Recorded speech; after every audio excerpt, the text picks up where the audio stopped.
The moment, long expected, was still shocking when it came. Queen Elizabeth II, Britain's longest reigning monarch, had died. For 70 years, the Queen was a fixture in the national life of Britain, and indeed the wider world. The world changed immeasurably in the decades since she inherited the throne in 1952. The country she came to rule was quite unlike the one she died in. She inherited not merely a country, but an empire, and then presided over its breaking apart.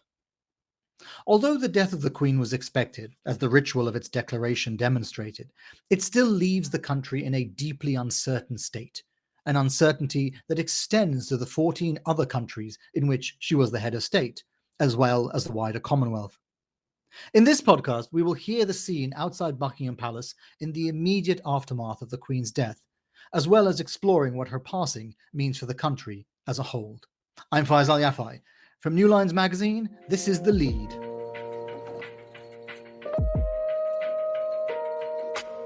As the news was announced, our culture editor Lydia Wilson was walking towards Buckingham Palace as the crowds began to gather.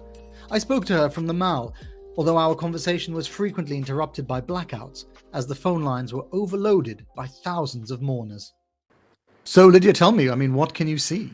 There are just so many people. And I've been here probably half an hour or so, coming and going. And in that time, it's just an order of magnitude more people. There are people arriving all the time. There are black cabs dropping people being dropped with flowers, people walking from every single direction. There are so many people here. And you live in London, Faisal, you know what it's like. It is a phenomenally cosmopolitan city. And there's just I can't tell you how many languages I'm hearing, and a lot of people grieving. The grief is interesting, isn't it? Because, of course, the Queen was 96 when she passed away. So there was an expectation that she would pass away at some point. Yeah, there's a lot of flowers, people bringing flowers. There's a really somber mood. That it just does feel like already a sort of spontaneous national funeral. Already, the mood is very much like that. There are police everywhere, but it's all very subdued presence. People sort of. It looks like a mass outpouring of grief. That's all I can say, and it isn't national. It is very international. That's the things that strike me, and the other thing is the sheer size of the crowds. There are so many people here, and there are more people arriving every single minute. You're now outside the palace. What, an hour after it was announced that Queen Elizabeth had passed? The formal announcement that they place outside the palace is now up. So the ritual has begun of announcing that this has happened. I wonder if... Sorry to interrupt, Faisal, they're cheering. They're giving cheers for the Queen. I don't know who's organising this, but they're spontaneous. And now there are people with their phones, cheering and speeches and a lot of emotion.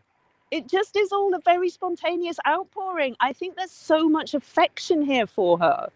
I think people are feeling a sense of some sort of shared emotion, whether that is grief or just a celebration for a life or some kind of feeling of an end of an era.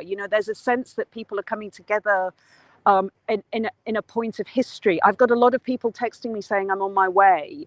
There's a sense that people are gathering here to mark the occasion, whatever that occasion means to them, which means that I think that it's a focal point of the country coming together, and that sense of solidarity in experience seems to be resulting in some spontaneous expressions. I can't quite understand what they're saying, to be honest. The crowds are just too big. So it's been almost an hour now since the death of the Queen was announced, and now the formal notice has been placed outside Buckingham Palace. So there's a kind of ritual that is beginning now, which will ultimately culminate in Prince Charles, now King Charles III, being crowned.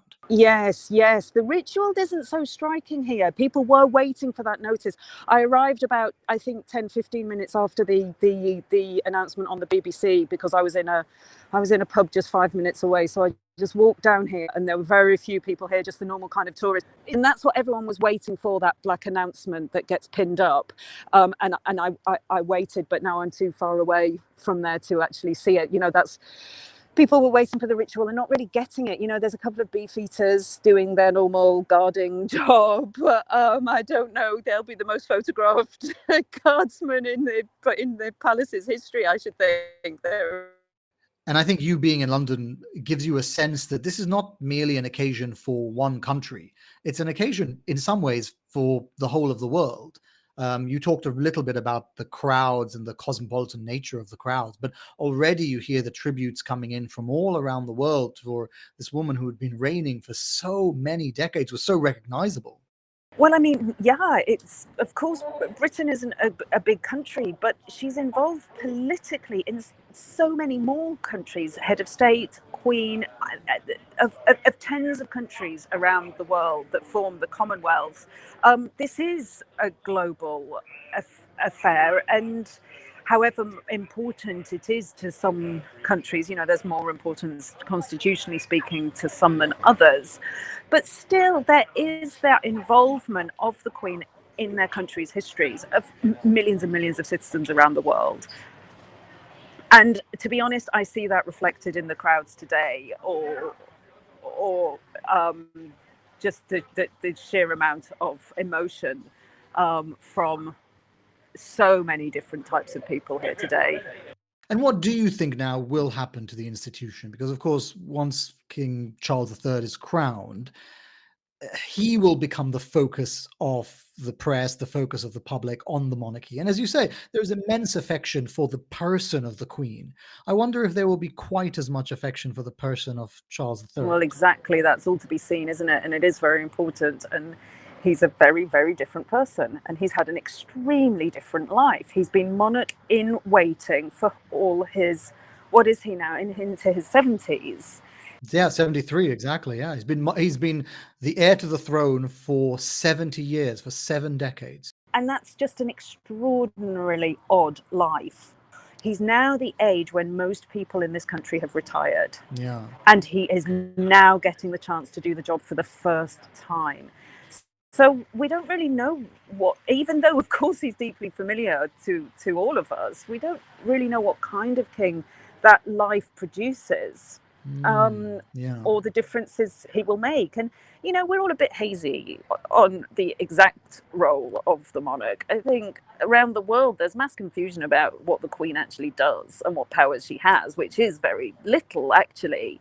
But they do have certain forms of soft power, certain forms of influence. And I think Charles will probably, from what we've seen about all his memos to politicians over the years, I think probably he will try and influence contemporary society, contemporary politics in a way that Queen Elizabeth was much lighter touch. Yeah, I mean, he's very likely, based on everything that we know about his public role so far, to take a very different attitude towards the monarchy. And of course, as the head of the monarchy, he gets to decide it. I mean, the Queen famously created the role around herself, but it will be for Charles III to decide how that role plays out. Well, in a very, very different world. I mean, Queen Elizabeth did a lot of that 70 years ago. The world is entirely different to 1952. Yeah. We've got a different type of politics. We've got a very different media. We've got a different society.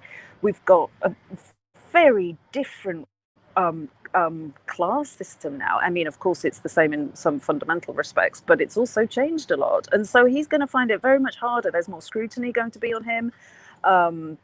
There's, I would say, less room to maneuver. There'll be less understanding granted to him from politicians. I think he'll have far less scope than she did. Yeah. Well, we were talking before about the way that the monarchy is very much embedded in in British life, in the way that, for example, it can be difficult for outsiders to grasp. Like the analogy I was making, I think, when we were talking earlier, was about the way that gun culture is so embedded in the American psyche, and it's very difficult for outsiders to understand it. And I think the monarchy is something very similar in the UK. Like, it's very difficult for people on the outside to understand the role of the monarchy and how it fits into the culture. Absolutely. And actually, I wonder if we can even extend that to ourselves and Britain as a whole, because speaking personally, I was quite surprised by the Jubilee this year. It sort of passed me by. The planning stages of it all passed me by. I was aware that it was coming, that she'd been on the throne 70 years, and that was an extraordinary achievement, and you couldn't really avoid it because there was things on sale, but celebrating it wherever you looked.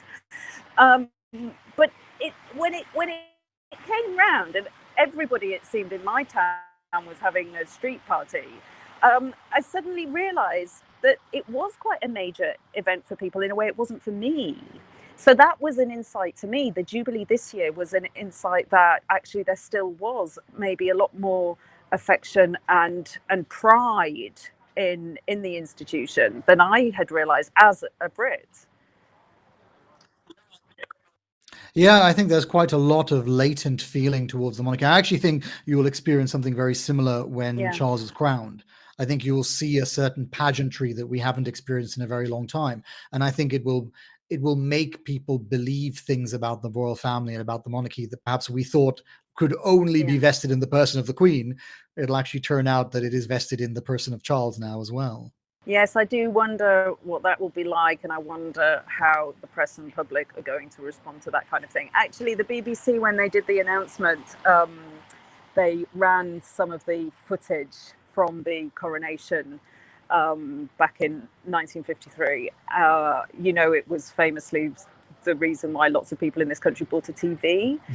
They hadn't had a TV before, and it prompted a lot of purchasing. And seeing that pageantry that's based on such ancient rituals, and the crown jewels are quite familiar to us if you've been a tourist in London, and the robes, all of it. Yes, I wonder how people are going to react, whether they're going to have the pride and the sense of nationalism and the national belonging and national identity that might come with that kind of pageantry, or there might be a backlash against the institution itself. I don't know.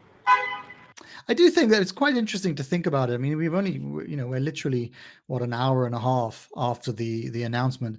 And it's sort of interesting that we're in this liminal period where you just don't quite know what the world looks like without Elizabeth II. It's a sort of strange, I don't know if it's definitely a kind of national grief, even if it isn't a personal grief. But I think a lot of people haven't quite got to grips with what that world would look like. No. And I wonder if it feels extremely surreal around here. I think there's a real sense that this is a historical event, and that's why the crowds are just flooding in to the extent that they are. And the flowers are mounting up, and some people seem to be digging in for the night. In a kind of vigil type way. I can see candles. And it's raining, so there are people kind of handing out ponchos and umbrellas and things.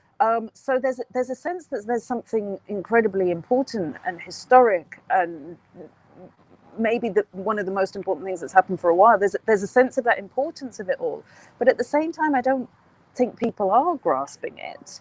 And certainly there isn't any real news to go on, or anything to do, or anything to react to. The fact of the matter is, it has happened. We've been told it's happened. And this is the waiting stage. Yeah, as you say, a liminal space somehow.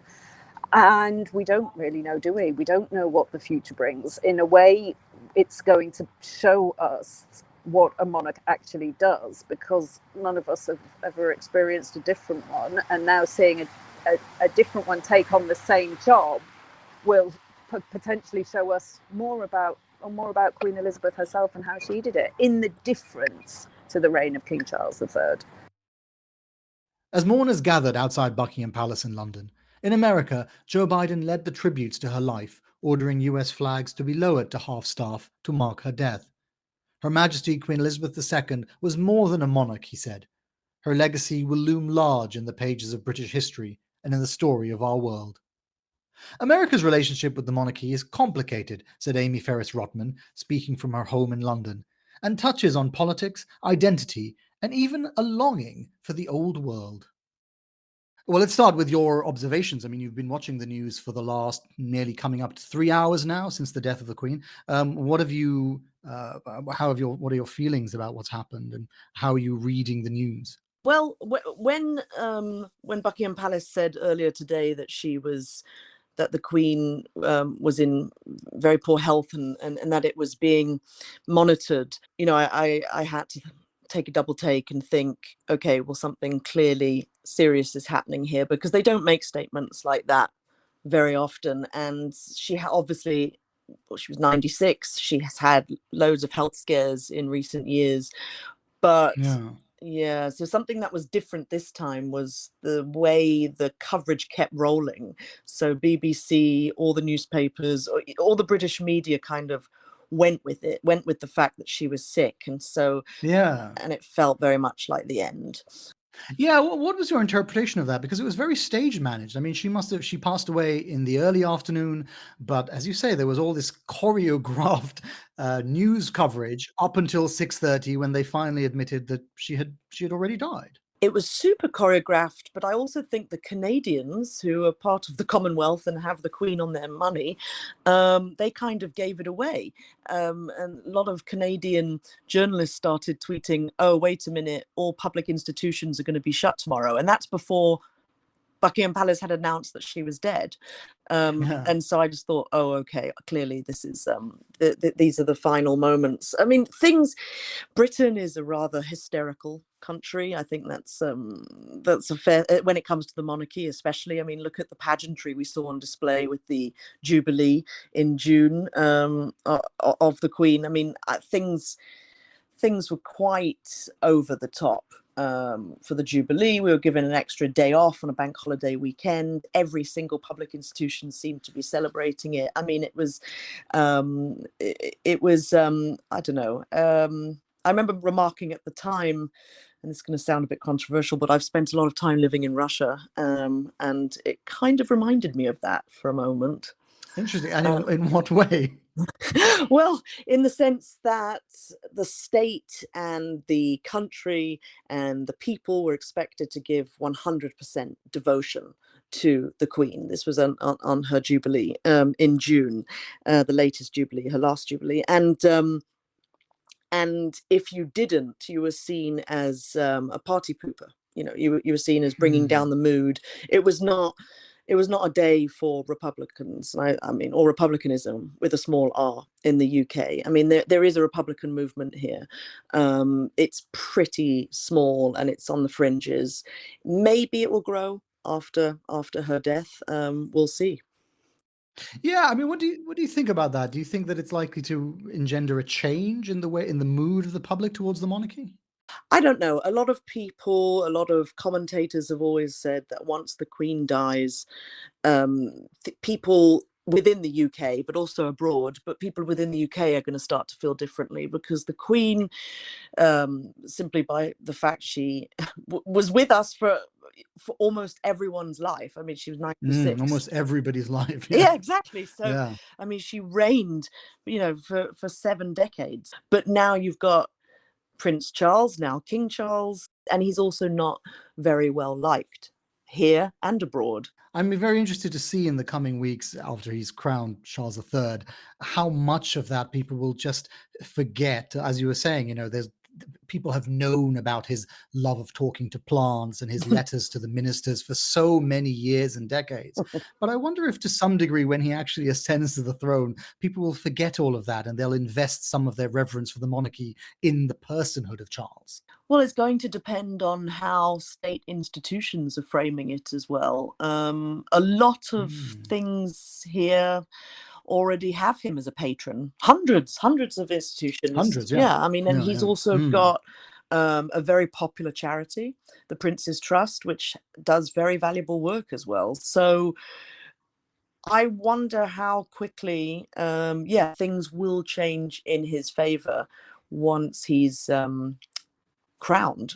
You have a foot in two camps, really, don't you? Because you have an American connection and a British connection. Yeah. And I thought I'd ask you a bit about the reaction in the US. Because on the whole, I think the monarch was viewed, I should say, very positively in the US. Oh, absolutely. And I would even say that Americans love the British monarchy more than Brits do, although that might be difficult to perceive in the coming days, as we're going to see an enormous outpouring of grief here in the UK.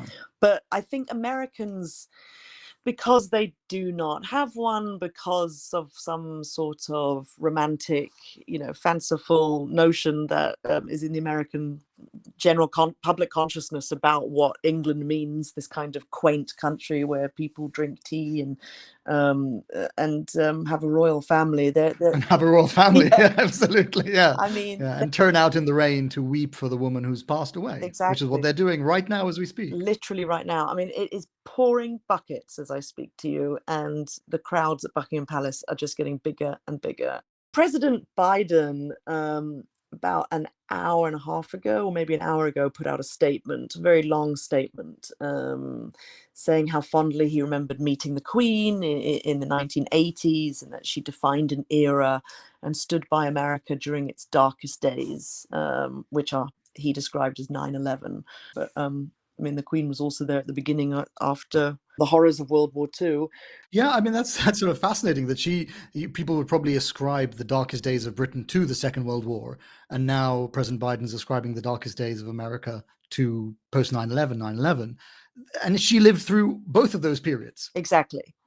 She did. But Biden seems very focused just on the recent era. And I guess, I mean, he's also not young, but I suppose that is one of the things that happens when you're so old. I mean, she was 96, almost a century. Yeah. So she really did span a very long time. But yeah, I do think we're going to see, I don't know if it'll be an outpouring of grief from Americans, but Princess Diana, her death in 97, the American reaction to that was certainly not expected. And the American reaction was one of total public mourning. People were really upset. Yeah, I mean, it really solidified the view of the Americans as seeing the monarchy in some way related to them. I wonder where you interpret this love of the Americans have for the monarchy. Do you think it's the institution that they have the love for, or the spectacle of it, perhaps, or is it the person of the Queen? I think it's a mixture of spectacle and this sort of American romanticization also of Europe. The old world. The old world, yeah, and where, because, I mean, and I grew up in the United States. I mean, I went to high school there, and I would say most white Americans identify themselves through their European roots, and the monarchy's part of that. I wonder more broadly than America, what you think the face of the monarchy will now become, because you already see this, don't you, with the sort of the shift to the younger generation with William and of course Harry and his American wife. I wonder if even when Charles is crowned, I wonder if that shift will continue and people will relate to the monarchy more through this younger generation than through Charles. Yeah, the younger generation definitely fell in love with Prince William, with his wife Kate, obviously Harry's American, beautiful, half African American wife Meghan. The Brits fell out of love with her, and that's a whole separate discussion, which I think centers a lot around racism. But Americans adore her, so yeah, that has certainly brought a younger generation to admire the monarchy. However, having said that, I do think we're going to see some changes pretty quickly. I mean, in the Caribbean, namely, which is composed of mostly former British colonies. And I think Barbados leaving the Commonwealth last year is going to set in motion a chain event of other Caribbean countries leaving, especially now without the Queen. As Amie mentioned, the death of Queen Elizabeth will affect all of Britain's international relationships, but none more so than the country's relationships with the 56 member states of the Commonwealth, 19 of which are in Africa. It's a relationship that is fraught with difficult, even dark history, said Kwangu Liwewe when we spoke shortly after the news was announced. Well, from what I've been able to gather, it's been different kind of reactions coming out from Africa. There've been mixed reactions. Obviously, the Queen, she'll be undoubtedly remembered as, being at the helm of ended the British Empire in Africa. So as you'll know, They had colonies in West Africa, East Africa, Southern Africa. And the first generation of African leaders, really, these are the guys who fought for the independence. I mean, they seem to have strong links with the UK. They had this affinity when it came to the UK. But when you talk to this generation, they are not really praising her. They want to confront the colonial legacy. So we got a lot of negative reaction from the current day generation. I mean, that's one of the things that is lost in the conversation. I mean, the people often talk about the link that Queen Elizabeth had with Africa because she was in Kenya when she inherited the throne. But that was also the year an independence movement broke out in Kenya, and this history of the post-colonial period and the end of empire is really interwoven with the personhood of Queen Elizabeth. Absolutely correct when you say that. Yes, as you rightly mentioned, I mean, she was in Kenya when her father died, and she was named the Queen. But then when you look at African leaders such as Jomo Kenyatta, who was there at that time, Nyerere of Tanzania, Kaunda of Zambia, Kamuzu Banda of Malawi, all these people, as I earlier said, really praised the Queen. I mean, I was even thinking today that if they were still alive, their nations would have national days of mourning, but we don't expect to see that from the current leaders today. I mean, I've been trying to research. I went onto Twitter, checked our current presidents. So far, nobody has come out to offer their condolences yet to the Queen, which is a bit surprising. As I mentioned earlier, that the previous presidents, the first generation leaders of Africa, would definitely have been mourning her. Yeah, it's so interesting, isn't it? I mean, if you go back to when she first ascended the throne, there would have been quite a lot of people in those countries who supported her. And now you fast forward all these 70 years later. I mean, is she even relevant? Do many people, I mean, across the African continent, do they know who the Queen is? Do they care? Well, yes, they do know who she is because of our history, especially the countries that were colonized by Britain. We are taught this in our history, so they definitely know who she is. But what is coming out now is the current crop. This generation is talking about the brutal legacy, they're calling it, of her dehumanizing, not her rather, but the establishment dehumanizing millions of people. And this was under her watch. They make reference to such things as the Mau Mau revolt in Kenya, the massacres there. And surprisingly enough, the South Africans today are actually calling for the crown jewels. They say those belonged to South Africa and that they were stolen by, not her in particular, but by the empire. And today there've been calls. I mean, those cost about $400 million. And a lot of South Africans have taken to Twitter and are saying, we want those Jews back. That's interesting. And of course, you know, Africa is such a large continent that when you think about the response to the countries that were colonized by the UK, it's very different from the attitude that, for example, the French-speaking parts of Africa would have. Yes, that's true. We had very close ties with them. And the issue right now is we formed, well, rather the countries formed the Commonwealth group of nations, right? And this was supposed to help these countries stay together under the Commonwealth, but not much has been done. Earlier on in the earlier days, just post-independence, there was a lot of movement in this Commonwealth bloc of nations, but currently not much has been happening. Even on the economic front, there were hopes that after Brexit, maybe Africa that's associated with the UK, of course, would benefit somehow, but they haven't seen this happen. And a lot of people are questioning the relevance of the Commonwealth right now. So these questions are all coming up. And now that she's gone, and it will be under the leadership of her son, who we recently saw at the Commonwealth Heads of State meeting in Kigali, Rwanda, they're wondering what he'll bring on board, whether he'll bring new ideas and see the Commonwealth get better. Yeah, I want to talk a bit about that because that you know, there was this sudden switch from the former colonial countries to then the Commonwealth, and the role the Queen had as the head of the Commonwealth, she seemed to take that very seriously. She seemed to want to hold the institution together, and she visited most of the countries of the Commonwealth. But I always wonder if there was an uncomfortable link between the British, the royal family, the institutions of the government, and the Commonwealth. Is that something that you think some of the countries of Africa would have felt? Well, yes, she did initially in the first maybe 10, 20 years, but really her presence hasn't really been felt in the past 20 years by these countries, especially the ones in Africa. There are calls for her that she hasn't acknowledged the crimes and what happened.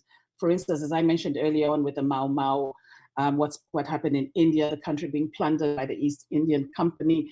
So a lot of people feel like, she hasn't admitted these atrocities and these crimes, and that has really angered a lot of people. Do you think there's a chance that the successor as the head of the Commonwealth and the British monarch will engage with any of those issues? It depends. A lot of people want to see whether he's going to engage these countries differently. I mean, there are questions about payments to reparations to countries such as Jamaica, India, Kenya. I mentioned the crown jewels. We'd like to see how he's going to handle that going forward. It does feel like there's quite a lot of unfinished business. I mean, the passing of the Queen hasn't really ended these conversations. In some ways, actually, I think when you were talking about the younger people in these African countries, I mean, these are very live issues for them, and they're kind of coming back to them now. Absolutely. I mean, they're talking about confronting this colonial legacy, and they're not going to let it go because they feel that during the colonial period and pre that, a lot was taken from the continent. And they want to see people acknowledge this, take responsibility for this, and pay back for this. And then I wanted to ask you about the people who are seeking independence from the Commonwealth. So, of course, Jamaica said that they'll seek independence. Other countries, Barbados voted last year to become a republic. Do you think with the death of Queen Elizabeth, there will be more countries that will start to reconsider whether they want the British monarch in their politics at all? Yes, they will, because they're really wondering what value it adds to them in the present days. So I do think now that she's even gone, this conversation will be taken to another level. And do you think there might be movement on that? Do you think that there might be countries that will just decide to walk? Most likely. I mean, this is something we have to watch really closely. She was at the helm for 70 years and she's gone. So that's the end of a certain legacy. And now I think, all these new ideas, they will come to fruition because people will now really push for this to be done. And then I wonder, how do you think the national stories of some of these countries will be affected by her passing? I mean, of course, you could think about India, which has had such a long relationship with the British, not always willingly, but other countries as well. I wonder if you think their national stories, like their sense of themselves in the world, will change now that the era has ended. No, not necessarily. And I'll talk more specifically about Africa. I mean, she, in the past, probably 2 decades, I haven't seen much of her having an impact on what was happening in Africa. What comes to mind for me was probably during Thatcher's reign, during apartheid South Africa. She and Thatcher didn't agree on sanctions there. The Mugabe era in Zimbabwe. Zimbabwe withdrew from the Commonwealth. He had his knighthood removed by them because of the land grabbing in Zimbabwe. But post that, really, on the African continent, she hasn't really played a role post that Mugabe era. Lots of things have been happening on the continent in former British colonies, and we just haven't heard the Commonwealth or the British take a strong stance on it. In fact, the US has been more involved in African affairs than Britain in its colonies.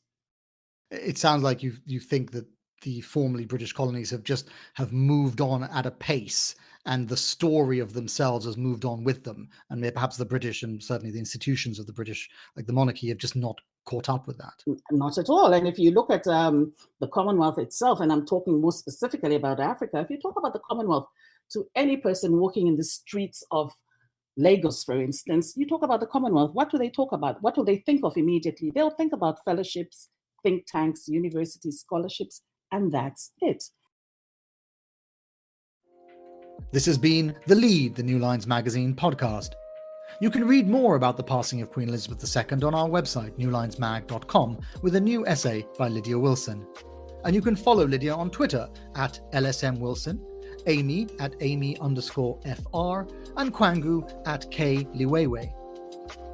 This week's episode was produced by Joshua Martin and Kristin Alhouli and hosted by me, Faisal Al Yafai. For more like this, subscribe to The Lead on your favorite podcast app. Thank you all for joining us.